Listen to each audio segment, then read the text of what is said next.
En la entrevista vamos a platicar con Alberto Jicotencal. Él es activista y es director de la Casa Belén Posada del Migrante. Trae temas muy importantes que comentarnos dentro de todo este proceso electoral que vive Coahuila y esta situación tan polémica y tan riesgosa que tiene el país, que son las muertes a periodistas. Ellos son activistas, se han distinguido a nivel internacional por su participación y bueno, pues definitivamente que es importante platicar con ellos. Por cierto, hoy a nivel nacional la prensa hace un llamado para que los periodistas nos sumemos a la indignación que se atraviesa en el país, vistamos de negro, nos tomemos una foto y nos pronunciemos por ahí en redes sociales. Entonces, por supuesto que de manera personal y como empresa, pues estamos en esta lucha. Alberto Jicotencal, me da mucho gusto que estés aquí con nosotros. Yesenia, al contrario, el gusto es mío, compartir contigo, con la gente que te ve y que te sigue. Me da muchísimo gusto que estés incursionando en esta nueva área, las redes sociales, que finalmente son espacios mucho más amplios, mucho más abiertos, donde podemos expresarnos con mayor libertad. Entonces, pues muchas felicidades y creo que estás yendo a la vanguardia en estos temas de libertad de expresión y como bien mencionas, pues México está de luto por el tema de los periodistas y de los defensores de derechos humanos. Compartirte y a ti y a tu público que en este momento soy parte del Mecanismo Federal para la Protección de Derechos Humanos y de Periodistas, que en su momento, cuando tú creas conveniente, podemos platicar, pero definitivamente México y en el tema de libertad de expresión, las personas que se dedican como tú a este tipo de trabajos, pues por desgracia están en mucho riesgo, por eso debemos de cuidarlos mucho, debemos de acompañarlos y estar al pendiente pues de que lo que digan, de lo que nos nutren como comunidad, porque tenemos el derecho de estar informados y de saber, pues de ninguna forma pueda nunca dañar pues su vida, su integridad y que podamos seguir expresándonos en espacios como estos. Pues muchas gracias por la invitación. No, al contrario, Alberto, y qué bueno que nos puedas ampliar este tema de los periodistas. ¿Cómo ves tú el panorama a nivel Coahuila, Alberto, o a nivel norte? Pues mira, a nivel Coahuila no tenemos los mismos índices que se tienen en el centro del país o en el sur, en estados como Michoacán o en el norte como el estado de Sinaloa, por ejemplo. El mayor estado con grandes periodistas y también defensores asesinados pues es Chihuahua.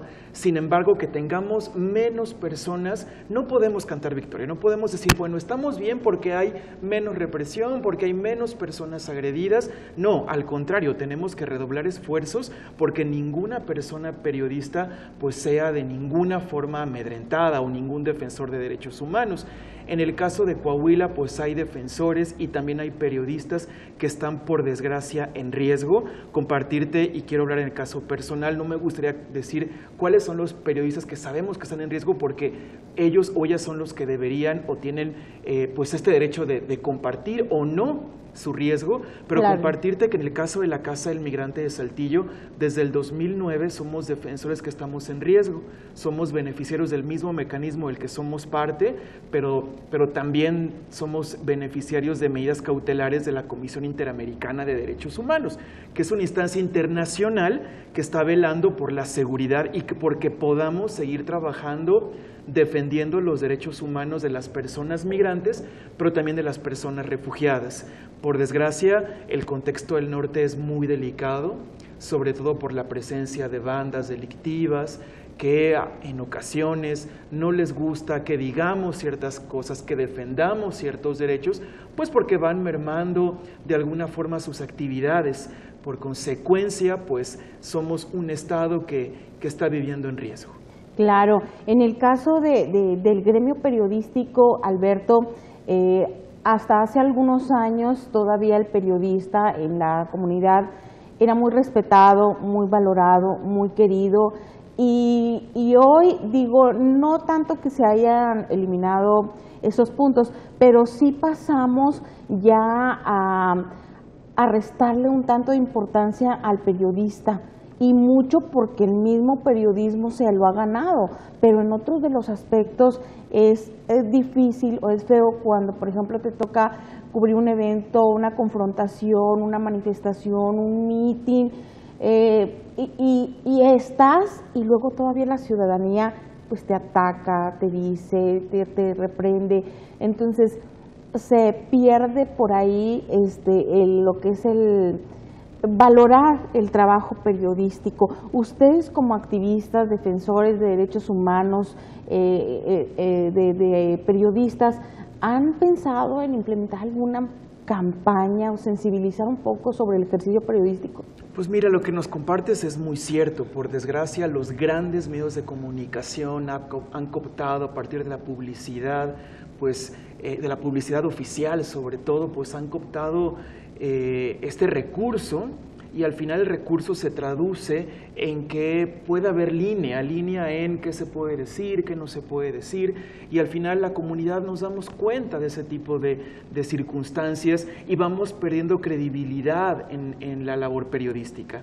De la misma forma, el periodista no tiene unos salarios que sean acordes a la labor que está desarrollando, por consecuencia, pues tiene que limitarse y tiene que ir hasta cierto punto pues intentando sobrevivir a partir de silenciar cierto tipo de noticias. Entonces todo esto pues van aplastando esta vocación que las personas tuvieron cuando empezaron en el periodismo, cuando empezaron a ser reporteros y reporteras, y pues por desgracia pues todo esto hace que la comunidad vayamos viendo al periodista como una persona que a lo mejor está alineado a cierta persona, a cierto partido político, le vamos perdiendo confianza.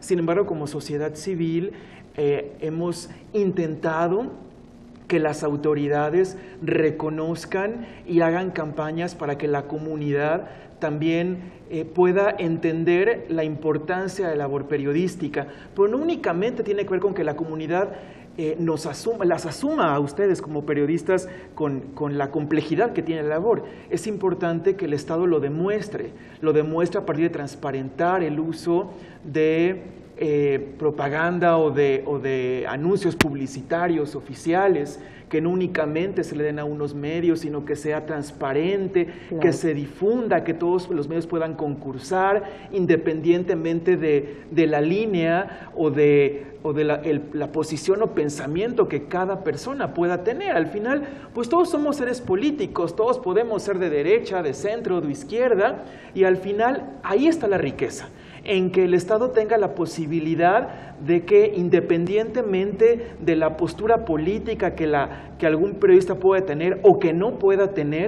claro, pueda ser difundida, que podamos oír posturas de derecha, de izquierda, de centro, y que sean Exacto. todas igualmente escuchadas, y que la publicidad oficial pueda difundirse a todos los medios de comunicación, sean grandes, sean chiquitos, sean independientes, y eso es importante.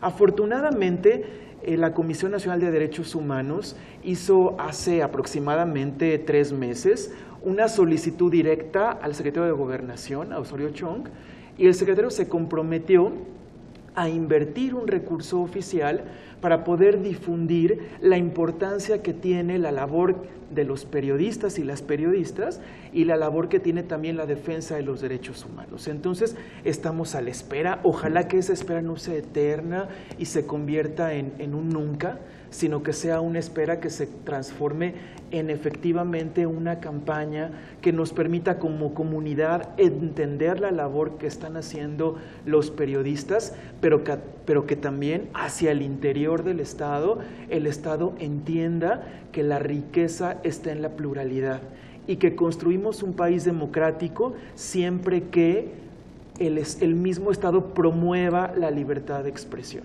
Claro, y todo lo que refieres es verdaderamente importante, Alberto. En el caso del actual gobierno, periodistas nacionales han criticado al gobernador Rubén Moreira Valdés como represor, y en un dado momento me sumo al reclamo, porque desde inicio de la administración coartaron la libertad de expresión, es decir, solamente se convocaba a un grupo de medios, a otros se nos dejaba fuera, protestábamos, reclamábamos y bueno, medio que se nos daba entrada a escondidas y todo eso. En otro punto no podías entrar a un evento libre a tomar tus fotografías o no, sino que te encerraban. Llegaba un momento en que les llamábamos el corral de las vacas, porque así nos sentíamos, un corralito donde no podías salir y todo. No podías ponerte enfrente del gobernador a tomarle porque se molestaba, porque la cámara le incomodaba o le echaba la luz, cosas de ese tipo, y que todavía, fíjate, después de 6 años en el gobierno, todavía sufrimos eso. El gobierno de Coahuila tiene un WhatsApp en donde se convoca a los medios de comunicación a los eventos y bueno, se nos excluye y se tiene un WhatsApp oculto para nada más ciertos medios.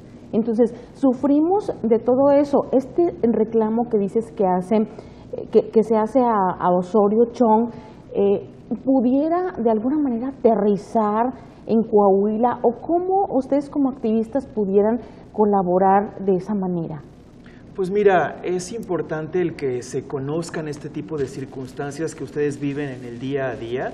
La sociedad desconoce y la comunidad llegamos a pensar pues que los medios de comunicación todos son lo mismo, todos quieren dar las mismas notas y al final de cuentas a los medios se les van limitando, a los periodistas les van limitando el qué decir, el cómo decirlo, el dónde decirlo.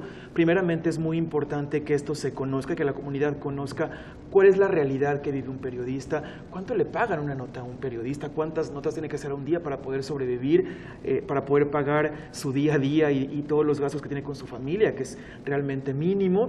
Y realmente es bien importante en que esto se pueda difundir y al final existe un mecanismo de protección para defensores, es un mecanismo gubernamental y eso tiene muchas limitaciones, como bien lo conocemos, pero al final de cuentas una de las fortalezas también es que la responsabilidad de la libertad de expresión es del Estado, no es de la sociedad, no es de la sociedad civil organizada, no es de la comunidad, es del Estado. El Estado tiene la obligación de promover esto, por consecuencia que el mecanismo caiga dentro del Estado tiene sus fortalezas también porque obliga legalmente, porque hay una ley en este marco, a que el Estado promueva la libertad de expresión, a que el Estado proteja a aquellos defensores que están en riesgo, aquellos defensores que su labor los coloca en situaciones de vulnerabilidad. Por consecuencia, pues es importante que esto se conozca, compartirte que el mecanismo tiene 2 alertas, una en Chihuahua y otra en Veracruz, porque son estados no donde mayor problemas tengan los periodistas y las periodistas y los defensores, sino porque son los estados donde los periodistas se han organizado y han pedido al gobierno que haga un diagnóstico, que vea qué está pasando al interior, porque esto en ocasiones se queda en el lugar, en la entidad federativa, en el municipio, y ahí se condensa, parece un olla express que no sale. Cuando los periodistas y los defensores nos organizamos y exigimos al gobierno federal que haga un diagnóstico, por ley, ese gobierno tiene la obligación de ver qué está pasando en ese lugar. ¿Por qué los periodistas, por qué los defensores dicen, oye, estoy tocando la puerta, voltéame a ver aquí? Y al final se crean espacios para generar política pública donde participan los defensores y las periodistas en ir cambiando la realidad de sus entidades. Pensar que esto va a cambiar en un 100% la situación y la va a cambiar de un día para otro sería mentir. Eso no es así. El cambio para democratizar a este país que estamos viviendo es muy lento. Por consecuencia, es un trabajo de día a día, de pasito a pasito, pero que tenemos que dar. Claro. Tenemos que dar, aunque nos cueste mucho trabajo, aunque pensemos que la meta todavía le faltan muchísimos años, pero si no damos estos pasos, van a faltar aún muchos más años para que estemos en esas realidades que soñamos, donde podamos decir lo que pensamos sin temor, donde podamos ya ni siquiera defender los derechos humanos porque los derechos son respetados, ¿verdad? Claro. Pero si no empezamos ahorita, nunca vamos a llegar. Sí conocemos que es muy frustrante que los defensores, que los periodistas dicen, ¿para qué? ¿Para qué cuando yo no voy a ver nada a corto plazo? ¿Para qué cuando me están hostigando, cuando me están reprimiendo? Pero decir, si no damos esos pequeños pasos, la realidad nunca va a ser diferente.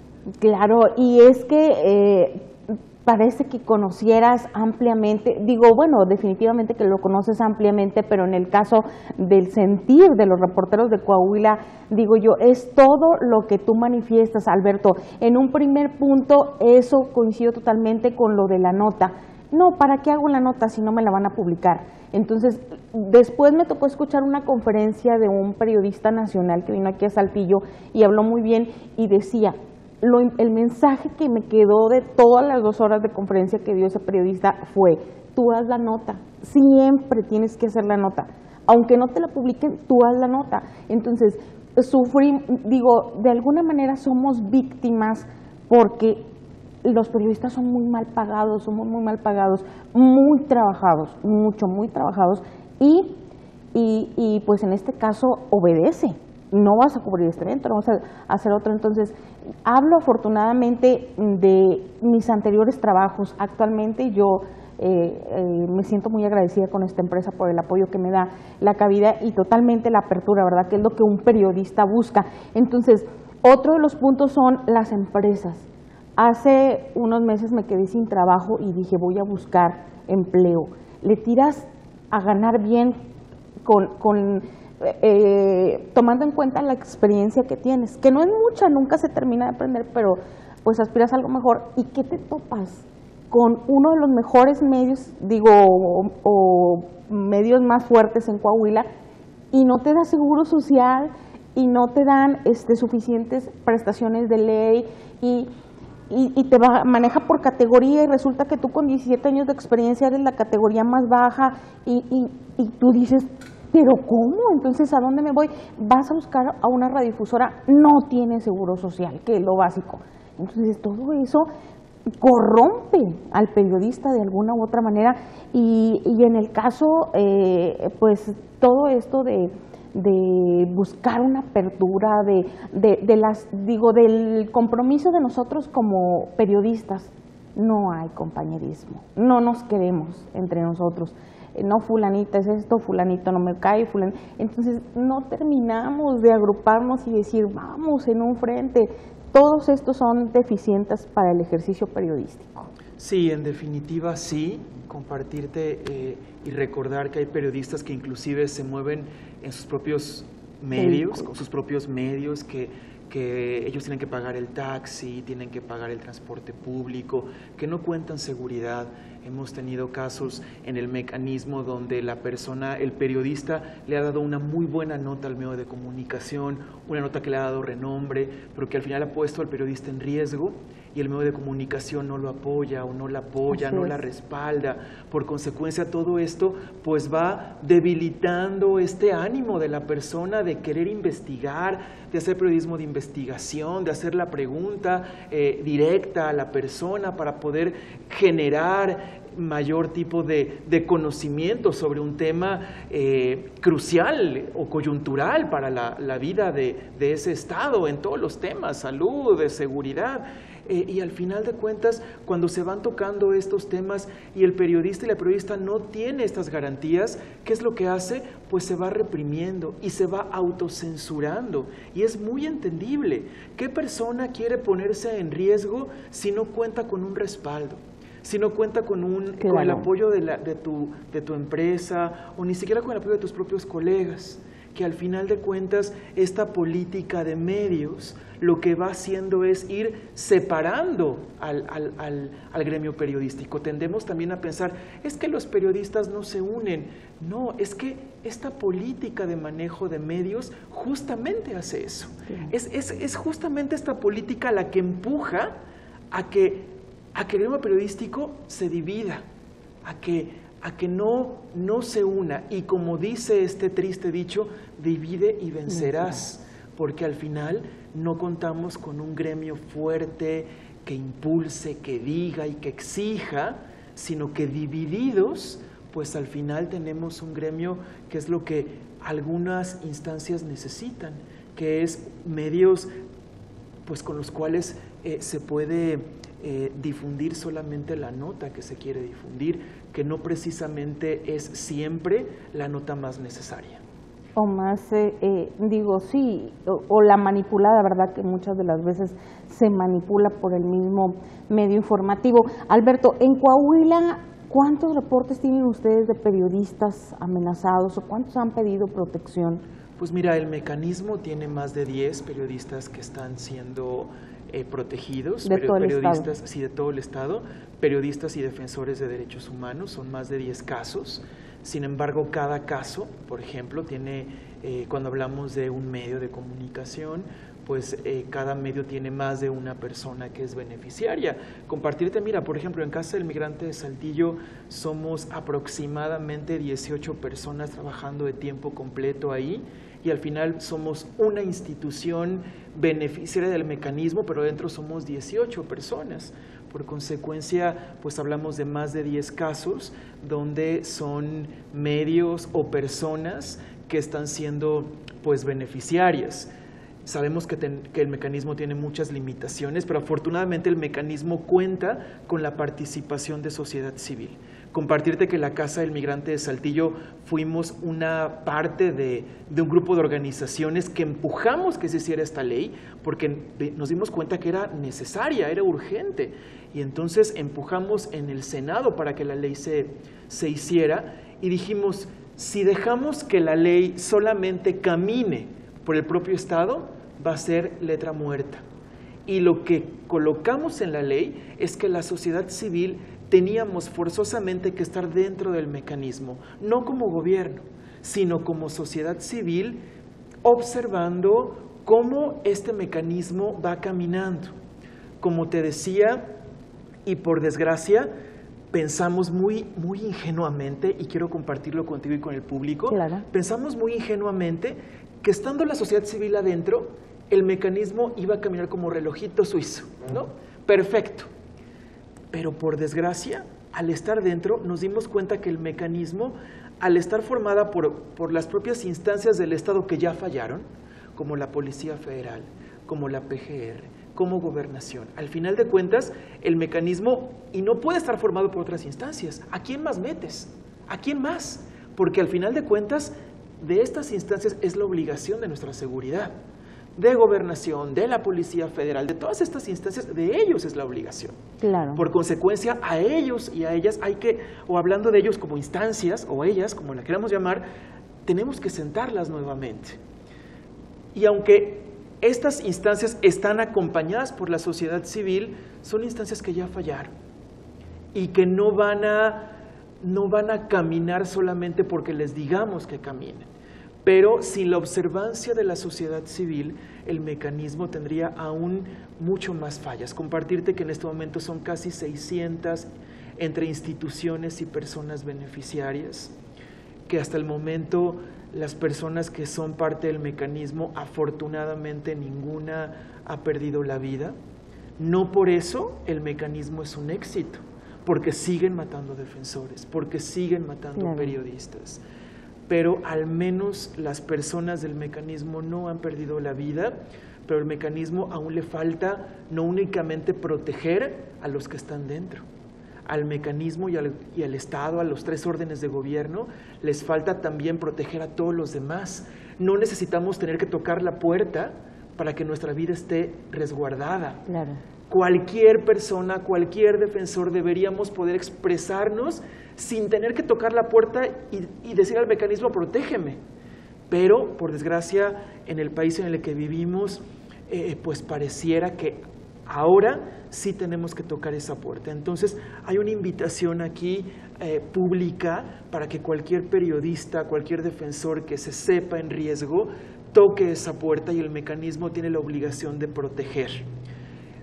Lo hace de la mejor forma, también hay que ser sinceros, Claro. no, Yesenia, porque como te decía, trabajamos con instancias del Estado y tienen muchas falacias, muchos errores, Claro. pero al menos es una forma de empujar a que el Estado empiece, quiero dejarlo muy claro, empiece a caminar en esta obligación que tiene, que es de proteger la libertad de expresión, y a los defensores. ¿Para qué?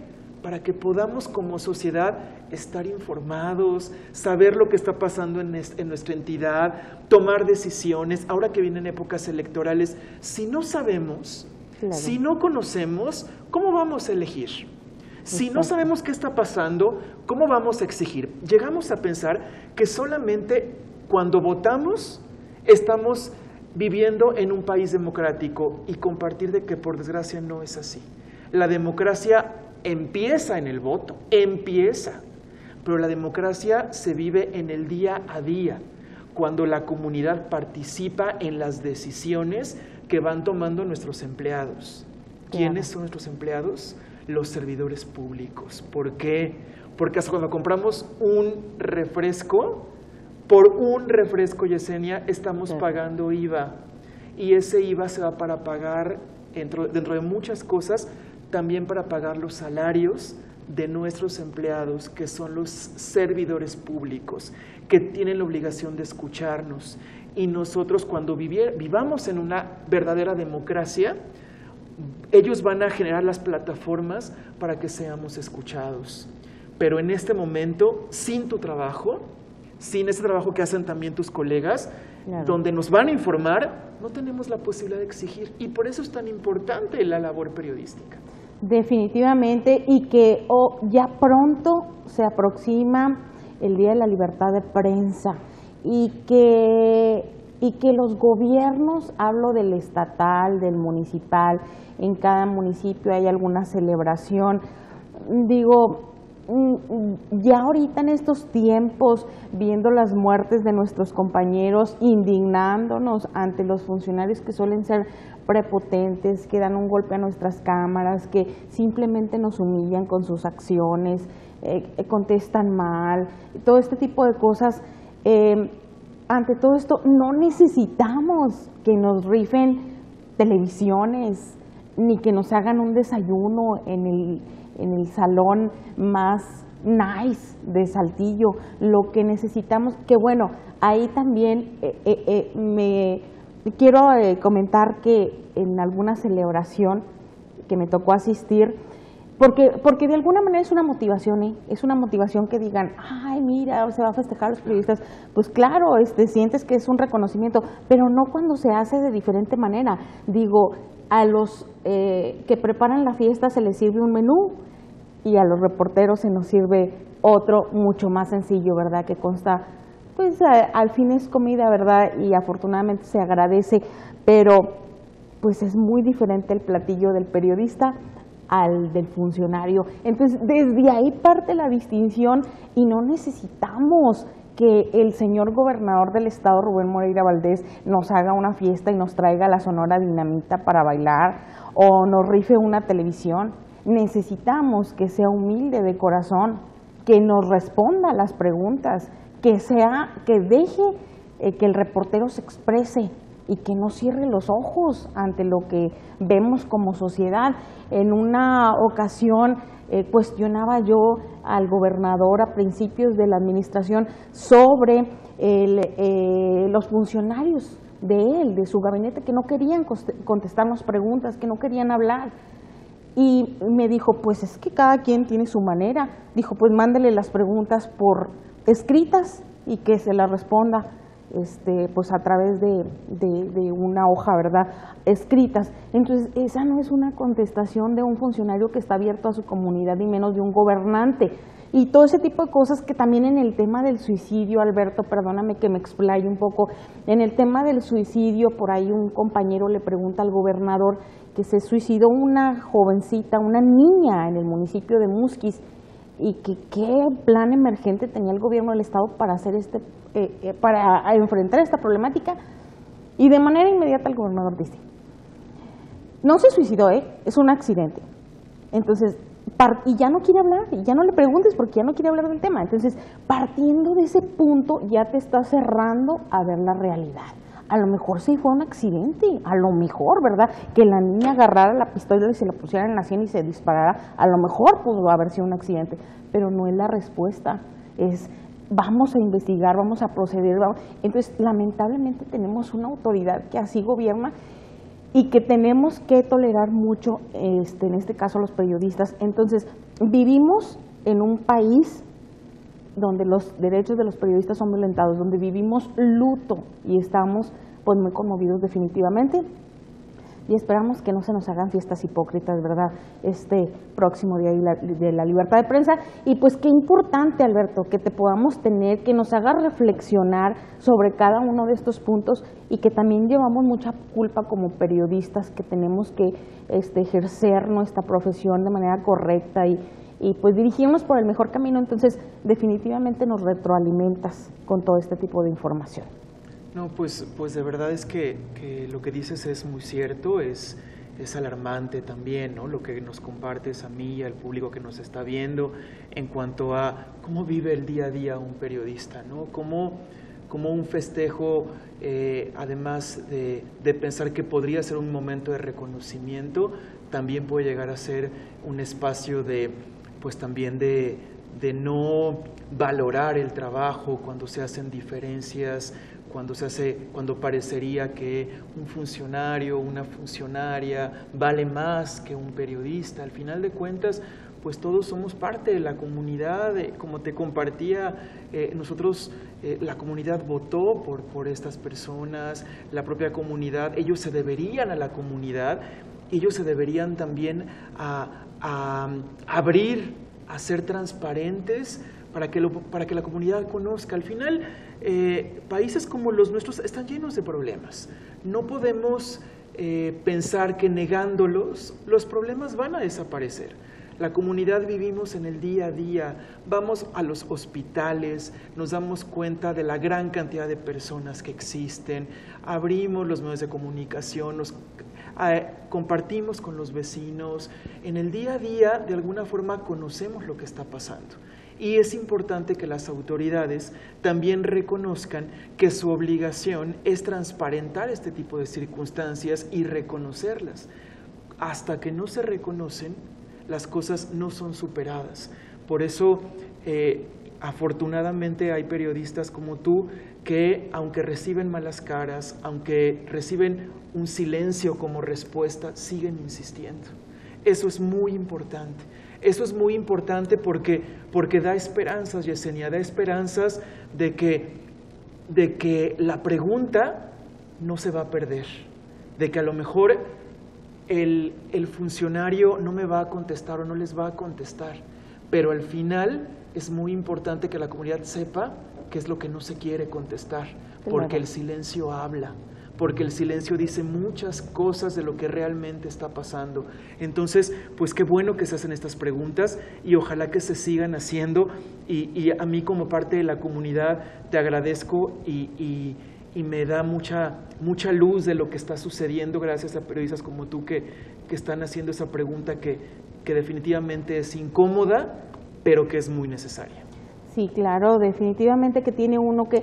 Yo parto de un punto, Alberto, en el medio, en la reporteada diaria, habemos periodistas de todos, de los que solamente van por un interés personal y de los que pues estamos por una necesidad y de los que tenemos, es pasión. Es un don que lleva uno en la sangre. Entonces, te envuelve y te envuelve. Y yo decía hace unos días, compartía en mi Facebook, que yo llegué a pensar que no iba a volver a ejercer el periodismo hace un año. Y de repente no sabes cómo te envuelve y te jala y ya estás otra vez dentro. Entonces, finalmente, yo como persona digo, gracias Dios por atraerme a mi profesión, que verdaderamente me gusta, pero sí suelen pasar situaciones que llega un momento en que tú dices, no vale la pena. ¿Por qué? Porque pues no me valoran, porque esto, porque el otro, porque la gente ni siquiera nos quiere, porque entonces ahí está su trabajo, yo me voy a mi casa, voy con mi niño, voy con mi esposo y voy a hacer mi vida. Y estás en tu carrera de ama de casa o de mamá y dices, es que esto es lo mío y esto es lo mío, y siempre de alguna u otra manera estás incursionando en el periodismo. Entonces, pues sabemos de todos y pues así es el reino del Señor, ahora sí. Pero ya no me largo más en este tema, Alberto, es que traes verdaderamente temas, y este tema bien interesante que lo tienen muy bien definido y que agradecemos a Dios porque existen personas como ustedes que tienen ese valor de defender a los periodistas y los derechos humanos ampliamente. Pero otro tema importante es el proceso electoral en Coahuila. ¿Qué hay que pedirle o qué deben de tener esos candidatos para ofrecernos, por ejemplo, a nosotros como periodistas o a la gente vulnerable? Pues mira, como tú sabes, yo trabajo en el tema de migrantes, que es mi fuerte desde hace varios años. Las personas migrantes en situación irregular, que les llaman los indocumentados, son nuestros temas, o es mi tema específicamente y el tema de la organización con la cual colaboro. Sin embargo, por desgracia, cuando se violenta un derecho humano a una persona, al final de cuentas, es una política que vulnera y que viola los derechos humanos de cualquier persona. Cuando se viola el derecho humano de una mujer, de un niño, de un migrante, no es el niño, el migrante, y a mí no me va a tocar, no. Cuando eso pasa, significa que algo está fallando en ese estado y de alguna forma, tarde o temprano, me va a tocar. Respondiendo esto a tu pregunta, ¿qué pasa con estos candidatos? ¿Qué pasa con esos partidos políticos? Hay candidatos que hablan de mano dura, hay candidatos que hablan del empleo, pero al final de cuentas pocos hablan del tema de derechos humanos.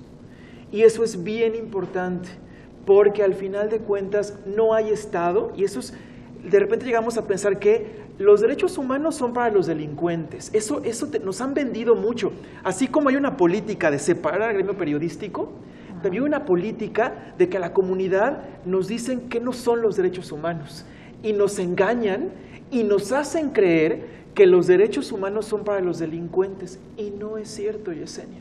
Los derechos humanos, como bien lo dice su nombre, son para todas las personas. No importa si soy moreno, si soy alto, si soy rubio, si soy gordo, si soy flaco, si nací en México, si nací en Honduras, en Guatemala, si soy gringo, si no soy gringo, si soy de origen indígena, si soy de origen latino, no importa.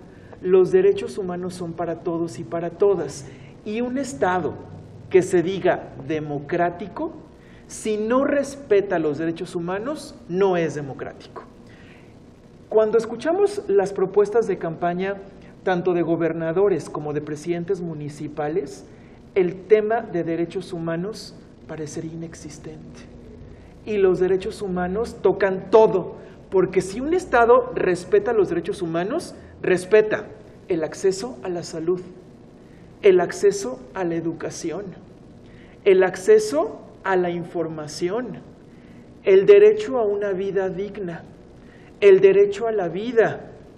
Y a la vida significa también a una vida estable y a una vida donde pueda trabajar, el derecho al trabajo, el derecho a que me cuiden, a que un policía, porque ahora, mira, me ha pasado que en redes sociales de repente veo a personas armadas y tuiteo, en lugar de que me den seguridad, me dan miedo. Y la gente dice, pues ¿en qué estarás metido? Y yo, no es que esté metido en algo malo, es que por desgracia, estas fuerzas de seguridad que deberían de estar cuidando a las personas, al final de cuentas, utilizan este poder contra la propia comunidad que deberían estar cuidando. Claro. Y siembran pruebas falsas y dicen cosas que no son ciertas.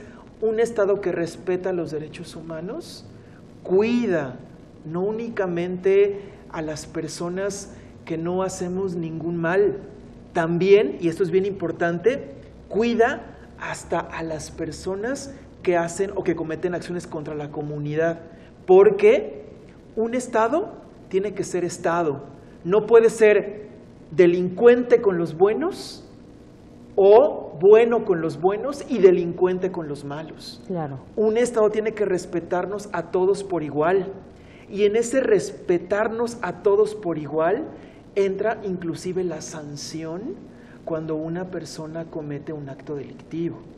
Un Estado que también cumple la ley es un Estado que respeta los derechos humanos. Un Estado que sanciona al perpetrador es un Estado que defiende los derechos humanos. Pero ¿qué pasa ahora? No sirve de nada la mano dura si no hay justicia. Queremos justicia, no queremos mano dura. Y la justicia es que no el que se robó una sopa esté en la cárcel. No el que entró a una tienda para alimentar a su familia esté en la cárcel, sino que desde el alto funcionario de cuello blanco hasta el que está cometiendo acciones terribles como privar de la vida a una persona por robarle un teléfono celular, todos estén pagando una condena relativa y proporcional al acto que han cometido. Porque a veces pueden desfalcar a un Estado completo y la sanción es mucho menor a una persona que inclusive robó para alimentarse a sí mismo o a una familia. O que a lo mejor no tienen la necesidad, a lo mejor han hecho de la actividad delictiva una forma de vida, pero al final el monto robado no significa el impacto que han tenido otro tipo de atentados contra la ley que impactan no nada más a una persona que la dejó sin comunicación, que es gravísimo que te roben tu teléfono. Claro. Pero ¿qué pasa cuando hay desfalcos enormes en instituciones públicas? Cuando llega una persona al sector salud y no hay medicamentos y no hay forma de llegar a una cama porque ya no hay camas hospitalarias, o cuando llegas a hacer una denuncia en su momento judicial y ni siquiera había para hojas para imprimir en las denuncias judiciales. A todo eso también tiene que ser proporcional los delitos que se cometen contra la comunidad. Claro. ¿Han dialogado ustedes con algunos candidatos, Alberto? Mira, en este momento, como Casa del Migrante, somos una institución apartidista. Nosotros no estamos a favor de ningún partido político y mucho menos de ningún candidato. Eso no quiere decir que no dialoguemos con las personas que probablemente podrían estar en algún momento en la administración pública, en el poder. Por desgracia, los candidatos no se han acercado a la comunidad migrante. Los migrantes no votan, los migrantes no tienen IFE. Y en este momento los migrantes parecería que no son la comunidad donde ellos quieren llegar. Y no, responderte tristemente que no hemos dialogado con ningún candidato se nos ha acercado directamente para decirnos, cuéntame qué está pasando con la comunidad migrante. Compartirte que la reforma constitucional en materia de derechos humanos hace que los derechos humanos y los tratados internacionales tengan el mismo nivel jerárquico que la Constitución mexicana. Y al final México se ha comprometido a cuidar a todas las personas que estén en territorio mexicano. No importa si son gordas, flacas, extranjeras o nacionales, inclusive la propia Constitución mexicana dice, si una persona, cualquier persona al momento que entra a este estado, tiene los mismos derechos. Si en algún momento una persona fue o era esclava en un país y llega a este país, aquí ya es libre. ¿Por qué? Porque está en el mismo nivel de derechos que el resto de las personas. Entonces, por el estado de Coahuila, solamente en la Casa del Migrante recibimos 6,000 personas al año, 6,000. Muchísimas. Pero ¿cuántas más no pasan por la Casa del Migrante y están transitando o viviendo en el estado de Coahuila? Y de acuerdo a la ley, estos candidatos también tienen obligaciones con estas personas, aunque esta población no vote. Y por desgracia, estos sectores tan vulnerados no han sido de la observación ni de la convivencia para conocer la realidad de ninguno de los candidatos. Hay un candidato que se acercó a la Casa del Migrante a hacer un promocional, a compartir que él trabajó junto con el padre Pedro y con la madre Lupita cuando la Casa del Migrante iniciaba, cosa que es cierta, pero lo hizo como ciudadano. Pero al final, en este momento que podría ser o que podría llegar a un puesto público, pues no es necesario que comparta qué fue lo que hizo como ciudadano. Es importante que él y que las demás candidatas compartan cuál va a ser la política pública en materia de derechos humanos. No queremos que nos den de comer, no queremos que nos regalen libros, queremos que exista y que hagan una verdadera política pública donde se generen situaciones donde no nos regalen cosas, sino donde la comunidad tengamos acceso no a regalos, sino a derechos. Derecho a obtener una buena alimentación, a tener educación, a tener salud, a tener trabajo, pero no nada más trabajar, a que me paguen bien y que con lo que gane yo pueda tener una vida digna. Claro. No se trata nada más de trabajar, se trata de que lo que yo trabaje me genere las oportunidades para tener una vida digna y una vida estable. Claro, definitivamente, y qué triste que todo esto que nos comentas pues no sea de interés ampliamente por los candidatos y me robas definitivamente la atención con lo que comentas, porque aquí hemos tenido uno y otro candidato de diversos partidos y bueno, efectivamente ha sido escasa la participación en cuanto a derechos humanos. Y luego, ¿qué pasa? Que llegan los gobernantes y por ejemplo, a mí se me hace un acto muy discriminatorio lo que ha hecho el actual alcalde de Saltillo al quitar a los migrantes de los cruceros. Pero sí lo vemos por ahí en misa, comulgando, digo, es un contraste y es una indignación que obtiene uno como ciudadano al ver este tipo de cosas. ¿Se han ustedes pronunciado en contra de esta medida, Alberto? Sí, en más de una ocasión, inclusive lo hemos hablado de forma directa con el actual alcalde en cuanto a, pues, cuáles son aquellos argumentos que tienen para criminalizar la pobreza. Lo que hemos planteado es, sacando a las personas de las calles, por desgracia, el problema no se termina. Ojalá y si sacando a las personas de la calle, el problema desapareciera. Hay que preguntarse, los gobernantes tienen que preguntarse, ¿por qué están las personas en la calle? Cuando el Estado, los gobernantes tengan respuesta real, no respuestas simplistas de, pues, porque ganan más ahí, porque está fácil. Cuando tengan respuestas complejas, podrán tener reacciones que generen política pública que naturalmente saque a las personas de la calle y que la comunidad asuma que ese lugar no es el ideal, que tienen que salir. Negando la situación no terminamos el problema. ¿Cómo acabamos con una enfermedad? Es una pregunta. ¿Matando a los enfermos? La respuesta es no. ¿Qué está ocasionando esa enfermedad? Hay que irse a las causas. Cuando conocemos las causas, podemos ir generando soluciones o al menos alternativas de solución. Claro. Cosa que, por desgracia, no ha sucedido en estas últimas administraciones. Por desgracia, las personas extranjeras que entran a México sin documentos migratorios no pueden trabajar. Hay gente que dice, oye, pero ¿por qué piden las calles? Que busquen trabajo, yo trabajo, que ellos también busquen trabajo. Y lo que dice la gente es cierto.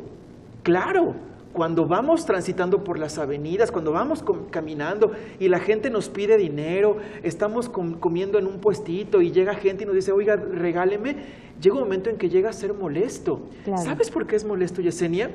Porque al final la comunidad quieren que demos respuesta a lo que las instituciones no han podido.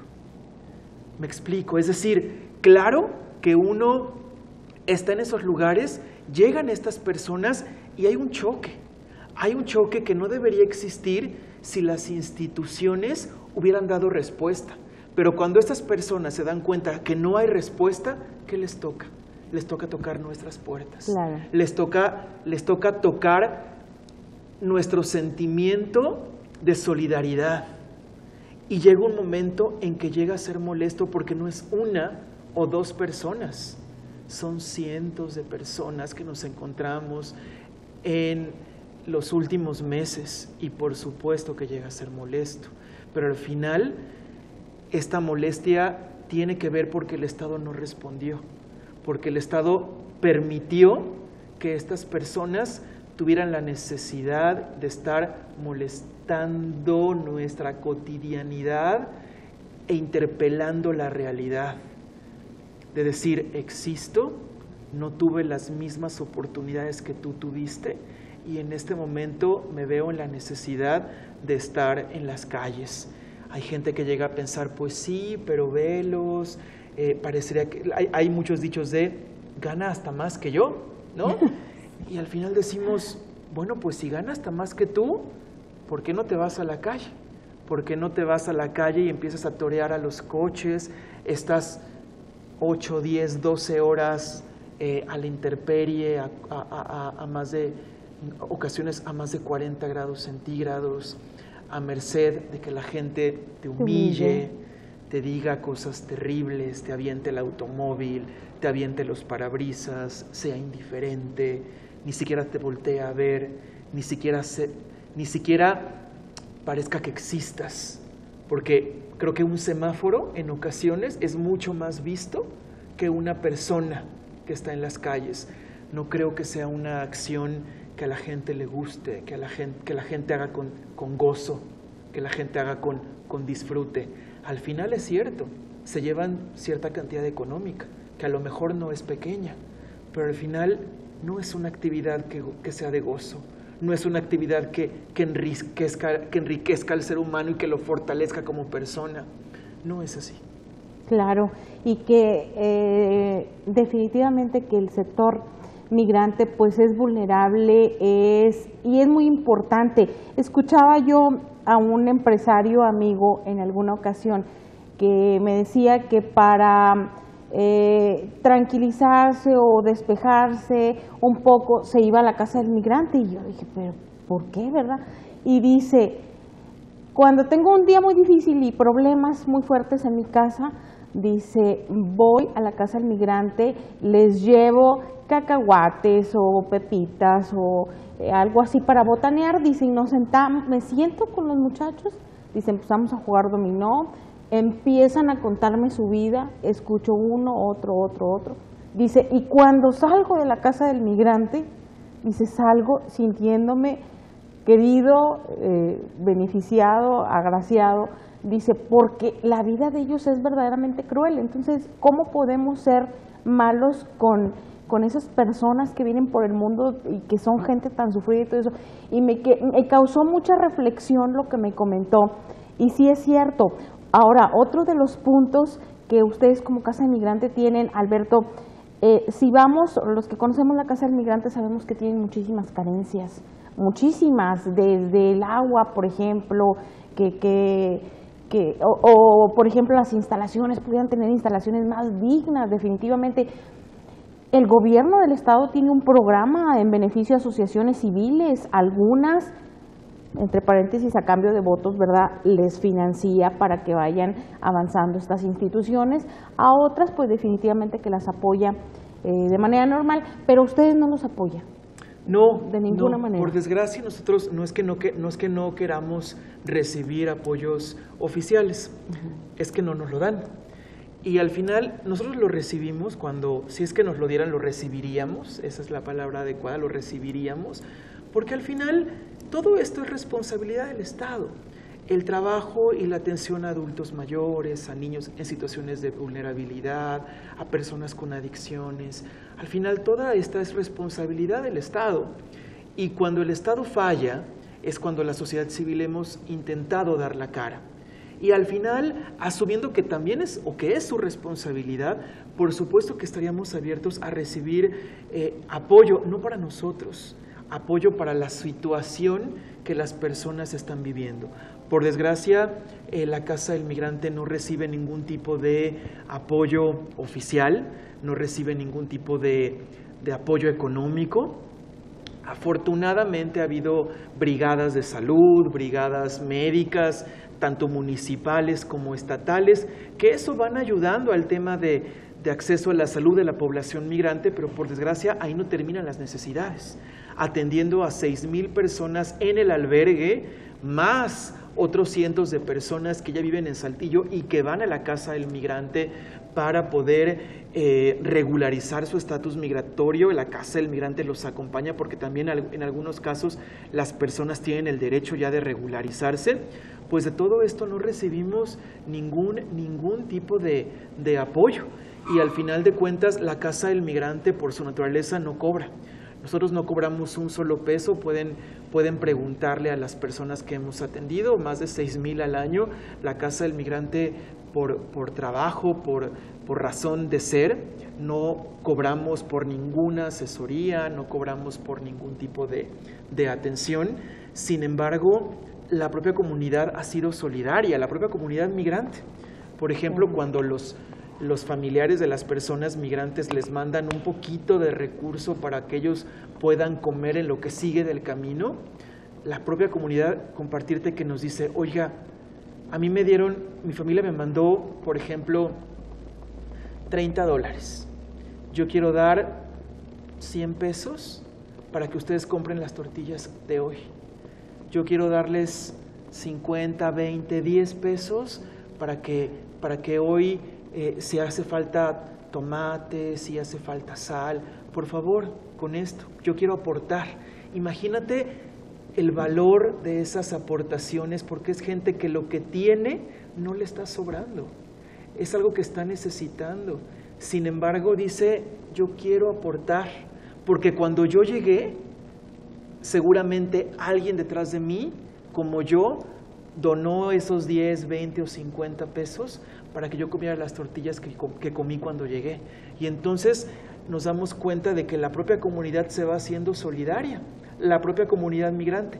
Y ante la falta de donativos del Estado, del gobierno estatal, del gobierno municipal, la propia comunidad, la gente de los ejidos, compartirte que el Padre Pedro acude a los ejidos una vez al mes alrededor de Saltillo, en General Cepeda, donde los ejidatarios donan arroz, donan frijoles, donan aceite, y son estas personas empobrecidas, sobre todo, las que van aportando y van ayudándonos a alimentar y a que este trabajo pueda sobrevivir.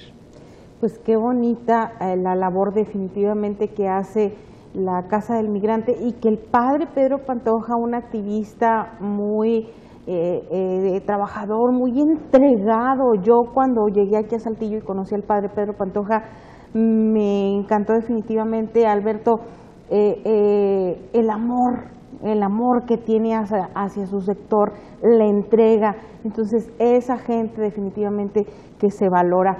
Alberto, pues te agradecemos mucho que nos hayas ampliado todo este panorama. La intención es llegar con este tipo de mensajes a la ciudadanía. Nos hemos alargado un poco en el tema de periodistas, en un poco de migrantes, de las elecciones, pero vamos a dividir todos estos temas a fin de que lleguen a la comunidad y que puedan recibirse este mensaje en este tiempo tan importante. Entonces, te agradecemos, esperamos volver a tener contacto contigo. Tienes muchos temas muy buenos y te agradecemos toda esa lucha que tienes. Felicidades por el activismo, y pues ojalá que vengan muchos años dentro de esto. Al contrario, muchísimas gracias a ti por esta invitación, a la gente que nos está viendo, por escucharnos, por vernos, por dedicarnos este tiempo, ¿verdad? Muchísimas gracias. Pues sabes que estoy siempre a la orden, de verdad muy contento de compartir contigo el caminar diario de nuestras vidas, porque al final no es un trabajo, es una vocación, nos encanta, lo hacemos porque nos apasiona. A mí me apasiona lo que estoy haciendo, como a ti te apasiona el tema de libertad de expresión, y es un gozo que debería desarrollarse sin tener peligro, sin correr ningún riesgo, pero por desgracia las circunstancias nos llevan a otro lado, a tener que cuidarnos mucho, a tener que que hacer las cosas con mucha mesura. Ojalá que en algún momento nos toque ver un país diferente, un país lleno de libertades, un país lleno de respeto, y si no nos toca, al menos saber que aportamos a lo mejor no una tonelada de arena, pero un granito. Y al final de cuentas, en este breve tiempo que tenemos de vida, al menos dejar un granito es muy importante, y que la gente también desde lo que hace aporta el ama de casa que cuida, que hace la comida, el empresario que da un buen salario. Al final, si este país sigue caminando, si este país no se ha caído, no es por nuestros gobernantes, es por la comunidad que todos los días nos seguimos levantando y seguimos luchando por mantenernos, por mantener a la familia, por mantener a la comunidad. Y pues creo que eso tenemos que celebrarnos, ¿no? Más que celebrar a los candidatos, tenemos que celebrarnos como comunidad, y ojalá que la comunidad razone muy bien su voto y que sepa que independientemente de por qué candidato vote, participe en las decisiones de cualquier candidato, sea quien sea, del color que llegue a la gubernatura o a la alcaldía o a las alcaldías o inclusive al Congreso del Estado, que seamos una comunidad que participe, que exijamos y que hagamos oír nuestra voz. Claro, muy bien, Alberto, pues muchas gracias. Estamos en contacto y muy buenos días. Buenos días.